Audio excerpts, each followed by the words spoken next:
Channel of Vadodara. Savli તાલુકાના લામડાપુરા ગામ ખાતે આવેલી એક કંપનીમાં ભીષણ આગ લાગી હતી. આગને પગલે વિસ્તારમાં અફરાતફરી મચી ગઈ હતી. જો કે સદનસીબે આગના બનાવમાં કોઈ જાનહાનિ નથી થઈ.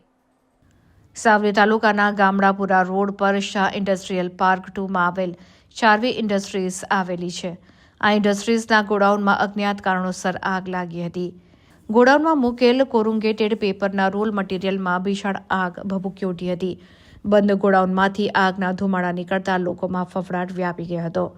આગ બનાવની જાણ ફાયર બ્રિગેડને કરવામાં આવતા કુલ 3 ફાયર ફાઇટર આગ પર કાબૂ મેળવવા માટે આવી પહોંચ્યા હતા, જેમાં 2 વડોદરાથી અને 1 મંજુસર GIDCના ફાયર ફાઇટરો કામે લાગ્યા હતા. આ આગનું ચોક્કસ કારણ હજી સુધી જાણવા મળ્યું નથી. જો કે આગની ઘટનામાં કોઈ જાનહાનિ નથી થઈ, પરંતુ લાખોના નુકસાનનો અંદાજ આંકવામાં આવી રહ્યો છે.